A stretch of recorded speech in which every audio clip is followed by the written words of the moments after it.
Right now, and new at 6, a close call. Flames were all over the bed.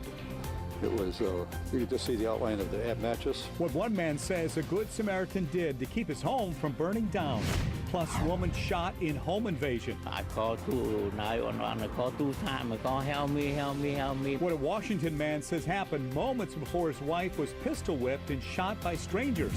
And car goes off course. What happened moments before a Mercedes fell more than 100 feet and into the middle of the Rogue River. This is K2 News at 6 on your side. This is new at 6 tonight. An early morning fire tears through a home on Northeast 101st Court in Vancouver. Inside, Ronald Hughes and his father were sleeping. Good evening. Thanks for being with us, everybody. I'm Steve Dunn. And I'm Deborah Knapp. The fire started just after 6 in the bedroom Ronald was in. He is now in the hospital where he's being treated for burns and smoke inhalation. Tonight, we spoke with Ronald's dad, Edward, who says they're alive, all thanks to a complete stranger. K2's Kelly Ozer is live in Vancouver now. And Kelly, what happened here? Well, Edward Freitas tells me he is lucky, and so is his son, because as their home was burning, he was running from house to house trying to find someone to call 911. No one answered. Eventually, he ran to this street and was able to flag down a complete stranger. And he says thanks to that stranger, his house didn't burn to the ground. It was a sound he never expected to wake up to. I heard my son screaming in the bedroom, the opposite bedroom. And he was hollering, and then, so I went down the hall, and I opened the door. Edward Freitas couldn't believe what he saw. Flames were all over the bed. It was, you could just see the outline of the mattress, and the clothing on top of the bed, everything was burning. Edward spent 38 years in the Army. That experience kicked in as he tried to put out the fire on his own. The smoke was so heavy, I was coughing, I was almost going to pass out. The fire was out of control, but he was determined to get himself and his son Ronald out alive. I thought, we're going to get out. So we kept going down the hall and feeling the wall. I got to the front door, and we both got out. Once outside, Edward ran for help. I ran out in the street, and I thought, well, I'll go next door. I said, no, I'm going to go down here in the busy street with people going to work. And he did. Oh, man, that was it. I was jumping for joy. You know, I felt so good that somebody was going to pass the word. Otherwise, I didn't know what was going to happen here. Now standing outside of the home, just hours after the fire, Edward says he will never forget the scary moments of this morning. It's hard to explain when it's your stepson in there. Now, Edward also tells me Ronald is being cared for in the burn unit. He does tell me that he is in good condition. However, they also tell me this house is in pretty rough shape after flames ripped through. We're live in Vancouver. Kelly Ozer, K2 News. Kelly, thank you. We are following developing news right now. Investigators are using what little daylight is left to look for clues in what they're calling a murder-suicide in Clackamas County. K2's Catherine Van is live in West Lynn for us now. Catherine, you just talked to people who thought an active shooter was on the run. They must have been terrified out there.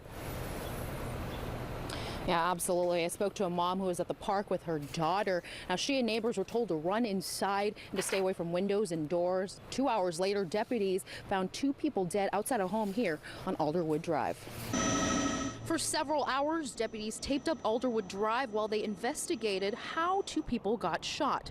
Those nearby at the time were told to run and hide. Brianna Laster and her daughter Blakely were playing at the park across the street. And all of a sudden there were 4 cop cars and trucks that just came swarming in, and they had their lights on, and then all of a sudden over their speakers they just told us to run and to evacuate immediately. Deputies didn't give them any details. All they knew was to drop everything and run. You never know nowadays what exactly is going on with all the scary things that are happening, and you just think like, oh my gosh, is this really happening to us right now? They live a few blocks away, so they had to hitch a ride home with a stranger. It just was a really terrifying, unexpected terrifying afternoon for us, especially at a park that we come to all the time. They were told to stay in the house and to stay away from doors and windows. Deputies found several guns near the home where the shooting happened. Ultimately, they believe this was a murder-suicide. Though relieved there's not a shooter on the run, neighbors still shocked something like this could happen here. it's amazing that that would happen in this neighborhood. It's generally very quiet, laid-back neighborhood. Usually these things don't happen around here. I guess it can happen everywhere. But yeah, I mean, in our mind, you know, we just thought that we were in immediate danger. Now, Brianna and her daughter are okay. Deputies are not looking for anyone else at this time. We'll have more on this developing story tonight at 11. We're live in Clackamas County. Catherine Van, K2 News. Catherine, thank you. Police in Salem arrest a suspect in the murder of a woman found at a motel there. Officers found the woman. They say she was murdered shortly before 11 o'clock Tuesday night after someone asked them to check on a motel room at the motel just off I-5 and Lancaster Drive. Police didn't get an answer when they knocked on the door. Once inside, they found a woman dead. Well, it was quiet. I really didn't know anything was going on other than the news van was sitting out front here with the antenna up. And other than that, nothing until I walked down for breakfast and I saw the scene. Oregon State Police stopped and arrested 25-year-old Cody Roy Hilliard on Interstate 5 near Eugene after Salem police put out an alert that he may be a suspect. Hilliard was brought back to Marion County and is being held on a charge of murder. Police have not released the victim's name. This is new at 6 now. A Washington woman who was shot in broad daylight during a home invasion is still in the hospital now, but her husband says she's doing well. Seattle police just released this video showing the car they think was used in the robbery. The victim's husband, Lee Tran, says he was unloading groceries outside their home yesterday when two men walked up to him and asked for gas money. Well, Lee said no. He says the men burst through his front door, pistol whipped his wife, and shot her before stealing her purse. You don't feel safe? No safe. Now no safe. I'm feel no safety now. In future, I need security, police walking around this area. It's dangerous. His wife was shot through the shoulder. She's in the ICU, but should survive, we're told. All three suspects escaped. A man has been found guilty of fraudulently offering a home for rent in Dallas, Oregon. Brandon Grimes was convicted on charges of identity theft, and criminal trespass yesterday. Police say he offered a house for rent but wasn't the owner. Would-be renters were swindled out of hundreds of dollars before discovering Grimes wasn't who he claimed to be. Grimes has a lengthy criminal history, including past convictions for theft and burglary. Police are investigating a very bizarre case of suspected drunk driving that left one car in the middle of a river. It happened overnight in Grants Pass. Investigators say this guy, 22-year-old Mason Gustafson, was driving so fast his Mercedes went off the road, crashed through two fences, and landed in the middle of the Rogue River. We believe there's probably two factors that we're looking at here. One is the intoxication impairment level. The other one is speed. It appears to be a factor as well. So we're going to look at both of those. But bottom line is, don't drink and drive. He managed to get out of the submerged car on his own and swim to shore. He wasn't hurt, but he was arrested for DUI, reckless driving, and criminal mischief. Crews had to pull the car about 150 feet up that embankment. A proposed federal plan would open up Washington and Oregon coastlines to gas and oil drilling in what would be the largest number of offshore lease sales in U.S. history. Almost immediately, it drew fierce backlash from those whose livelihoods rely on the ocean. K2's Chris Lytle is live in Newport for us. And Chris, some folks there say drilling poses huge risks for them.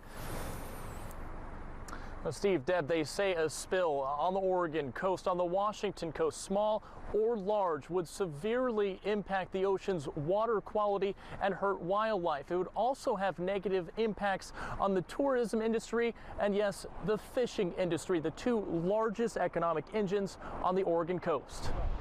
Unlike the Gulf Coast, where cleanup is relatively easy, when you've got the kind of coastline that we have here, which not only has wide, long, sandy beaches, but the rugged, rocky shores, it'd be a disaster of unbelievable proportion. There's very little disagreement. An oil spill along Oregon and Washington would decimate the coast and those whose livelihoods rely on clean ocean water, like longtime fisherman Lauren Goddard. Charter for fishing trips and whale watching excursions. Goddard co-owns Dockside Charters in Depot Bay. Tourism is what drives our coastal economy, and it's all about fishing. The fishing industry provides about 10,000 jobs and brought in $144 million in revenue in 2016, according to the state. Several environmental groups, including the Surfrider Foundation, says tourism alone generates an estimated $2.4 billion a year. That includes everything from hotel stays and food purchases to whale watching. We would suffer so much. The proposed plan, announced in January by U.S. Interior Secretary Ryan Zinke, seeks to open 90% of the U.S. waters to oil and gas drilling. Port of Toledo manager Bud Shoemake says he could not support such a plan. We live on the Cascadia subduction zone. Earthquakes are a real possibility. We've watched the impact that oil spills have had in the Gulf. We recognize that that could happen here. So Shoemake and the port decided to publicly announce their opposition. It became a domino effect. The city of Newport and its port voted to also oppose the plan. It was a unanimous decision and a real easy decision. The U.S. Department of the Interior, the ones who proposed this plan, says there are some benefits. The country could get closer to attaining energy dominance and better compete with oil-rich countries. It also says offshore drilling would create thousands of well-paying jobs nationwide. Now, it will be months before any decisions are made. Right now, the government is accepting public comment. Live in Newport, Chris Lytle, K2 News. Chris, thank you. This is new at 6. Washington lawmakers have passed a bill that would ban conversion therapy for minors. The bill makes youth conversion therapy a form of unprofessional conduct. Licensed professionals who try to change the sexual orientation of a minor would risk suspension and could lose their license. The law wouldn't apply to unlicensed counselors working on behalf of a religious group. With lawmakers' approval, the bill now heads to Governor Jay Inslee for his signature. Oregon banned youth conversion therapy in 2015. A local group talked to thousands of Oregon students to find out what bothers them the most about school, and coming up what almost half of them said is the most important issue for schools. Plus, teacher in Washington assigns homework from the 1970s coming up, why one family found it offensive. Overcast skies and rain on the way. So how much are we going to get and how long is it going to last? And are we still on track for the warmest days of 2018? Forecasts are coming right up. A murder of murders, a murder of crows, that is. Who poisoned the dozens of birds and where did it likely originate? I'm Reed Andrews in Northeast Portland. Well, that story coming up. See the savings. America's Best $69, Walmart $166, LensCrafters $698. How about $59.95? 2 complete pairs of eyeglasses for $59.95 plus a free eye exam. Call 800-STANTON for nearest location. Be advised, this is a once-in-a-lifetime chance to save 40 to 80% on a hot tub and swim spa. Friday through Sunday. Major manufacturers and warehouses clearance some new 2018 inventory. Clark County Event Center at the fairgrounds. Over 100 hot tubs on display and everything must go. See the revolutionary swim spa. You can exercise, swim, and relax without the expense and maintenance of a pool. Hot tubs starting at $29.95. All inventory 40 to 80% off. 18-month interest-free financing. Trade-ins welcome. Free delivery. We'll even haul away your old hot tub. Friday through Sunday. Clark County Event Center at the fairgrounds, Richfield. Free admission. Call 1-888-SPA-SALE. Spring, it's finally here.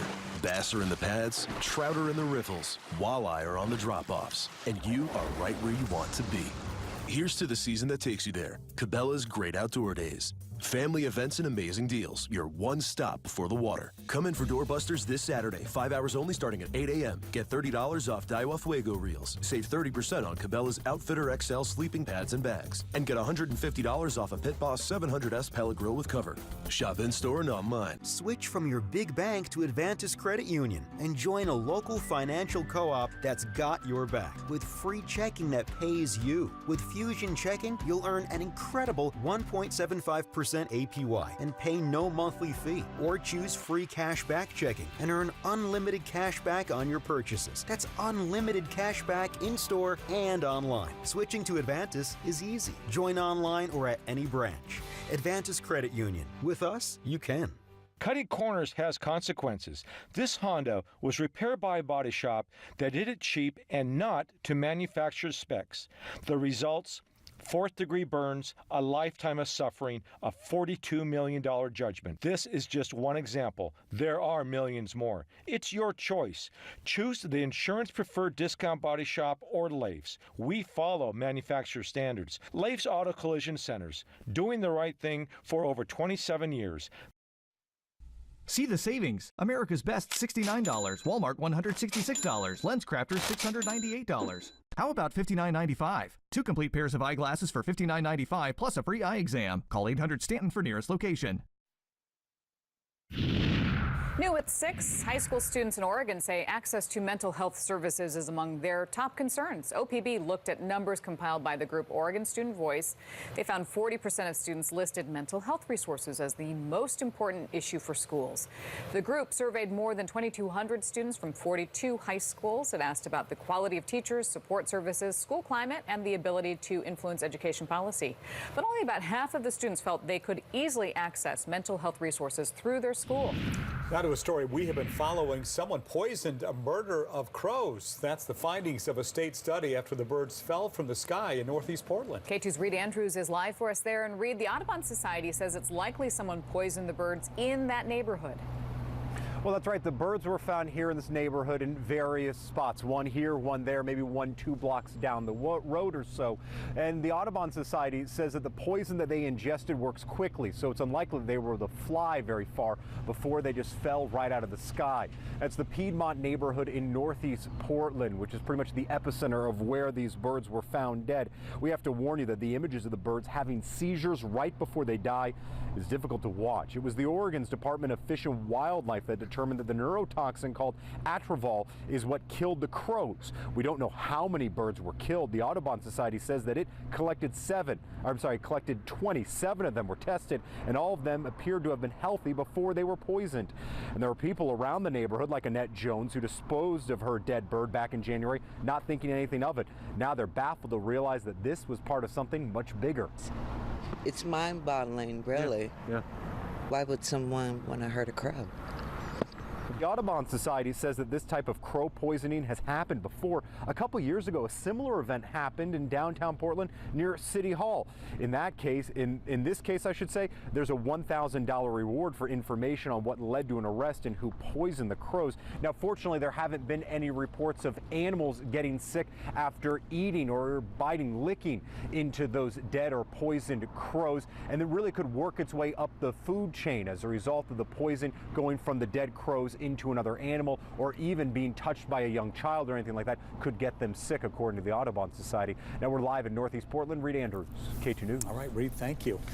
This is New at 6 now. Apple experts call it a major find. They found 5 kinds of apples, once thought to be extinct, growing in the Pacific Northwest. The Lewiston Tribune reports the trees were found growing in parts of northern Idaho and eastern Washington. So-called apple detectives found the fruit and compared them to written descriptions from old books and pictures.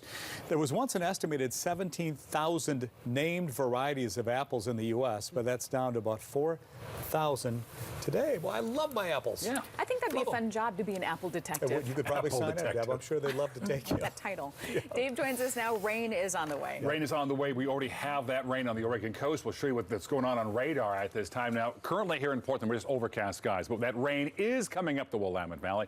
It's already over on the coast around Astoria, Newport, and Florence at this time. Now, here's our live camera. This, of course, at the Inn at Spanish Head in Lincoln City.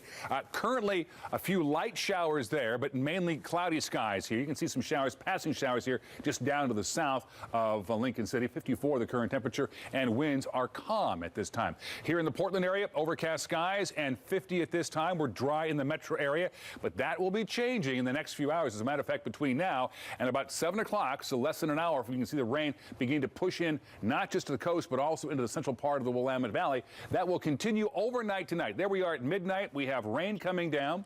We go throughout tomorrow on Thursday, plenty of rain across the area. That cold front will sweep across the state, and then by late tomorrow evening, we have much cooler air in place across the area.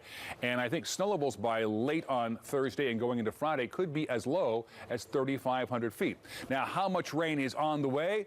Here's our hour-by-hour computer model, and as you can see right here, let's go all the way through tomorrow on Thursday. We stop the clock tomorrow at about 6 p.m. and we can just watch these totals keep adding up. Over ½ of an inch of rain now in Vancouver. Between now and 6 p.m. tomorrow, 2/3 of an inch of rain possible out at PDX. Hillsborough, a little less than ½ of an inch. Same thing down towards McMinnville and down in Salem. You're about 4/10 of an inch of rain there between now and Thursday evening. Watches and warnings. Because of this system moving onshore, we do have a high wind warning going up tomorrow morning for the Oregon coast, all the way from Astoria down as far as the Newport area. Wind gusts there between 50 to 60 miles an hour. That'll come to an end by about 3 p.m. tomorrow. Also, wind warning up on the central part of the state, and off to the north of us, there are winter weather advisories in the Washington Cascades for snow above 4,500 feet. So your 7-day forecast looks like this. Tonight, cloudy skies and rain developing, 42 for the overnight low. 54 for your high on Thursday with the rain. Showers for the first part of Friday, but now Saturday, Sunday, and Monday, all dry, all partly cloudy with highs in the 60s. 64 now on Sunday, 67 on Monday. Is this typical for this time? I always forget from year to year what's typical, what's average. It's going to be a little warmer than average. We do occasionally hit 70 degrees in the first part of March, so this will be warm, and in some cases, like Monday, close to a record for the date, but not looking too bad. It will be about 5 to 7 degrees above average on both Sunday and again on Monday. I knew he'd have the answer. He David, knows it all. thank you. Well, most women know we should get mammograms once we turn 50, but coming up, why researchers say that's not soon enough for some women of color. Plus, nearly all the dishes at one new catering company have one key ingredient in common.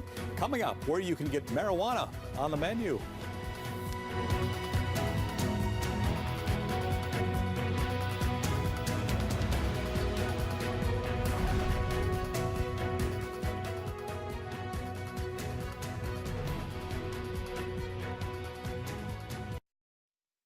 K2 Weather is brought to you by A. Did you know you could easily decrease your home's indoor water use? Here's how. Install WaterSense labeled faucet, aerators, and shower heads. They're at least 20% more efficient than standard fixtures and take about 10 minutes to install. Many water providers provide these items to their customers for free, or you can buy them for as little as $15. Find out how installing these highly efficient fixtures will save you water, energy, and money at www.conserveh2o.org.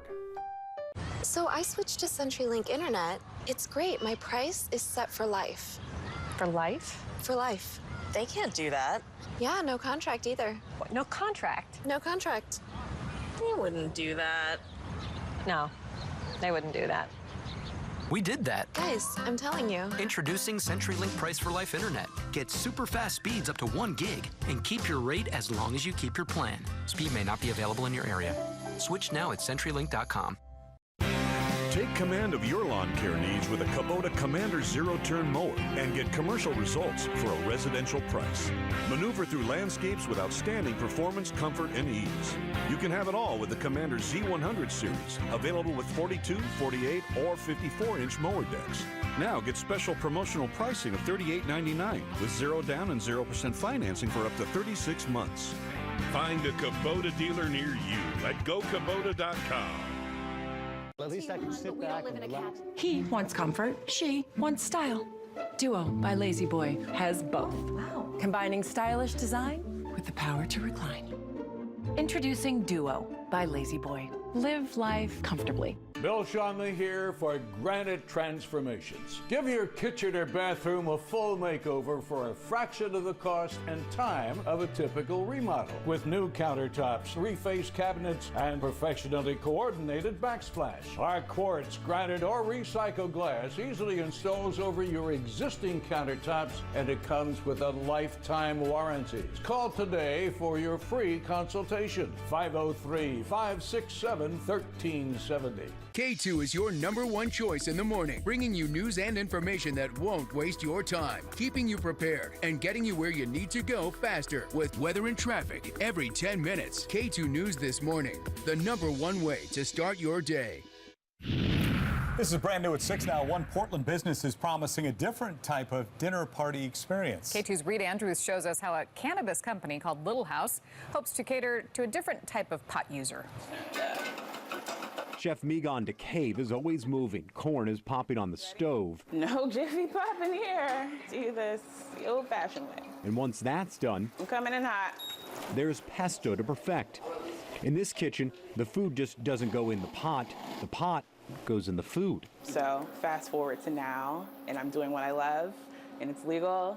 It's amazing. We're very excited about this summer season. Owner Miranda Weigler gave her company the name Little House, inspired by the first cookbook she ever owned from Little House on the Prairie. I think about that pioneering spirit and that idea of going into the unknown and figuring out how you're going to make it work. Weigler says regular pot users aren't likely to try new edibles, so she's looking to get people skeptical about pot to try something new. To include it in foods that they already like. They know their recipes, they cook. It's a part of their lifestyle, but gives them accurate dosing, safe information, and they know exactly what they're going to get. But she doesn't just want to sell the pot-infused butter you take home to cook. Weigler wants to go into your home and cook a catered meal for a dinner party. We can provide the consulting, the cooking, and the education to make sure that you do so in a safe, legal, and comfortable way. 2 or 3 drops. But that business recipe is missing one thing. Little House is still waiting for the state to create a license for businesses to host these social consumption events. And until that gets greenlit, Little House won't be making any house calls. In Portland, Reed Andrews, K2 News. The city of Portland says it's working with several companies like Little House to help them navigate what they can and cannot do in hosting social consumption events. The city is hoping that it boosts tourism in our area. 2 sessions ago, a bill died in the Oregon legislature that would have given companies more flexibility in allowing people to smoke pot on site at social events. More news is just minutes away. Murder victim remembered. I'll never know what his life could have been. I only have these memories. Why the mother of a man killed by a self-proclaimed terrorist says she'd sign off on a plea deal. Plus, controversial assignment. We're teaching them to hate one another, and it's just heartbreaking. What one teacher in Washington asked her class to do that some found racist and offensive, and the magic behind mushrooms, how researchers say the psychedelic ingredient in shrooms could help people with some mental illnesses. They're kind of like the closest thing to studying alien life on Earth. It's all just minutes away.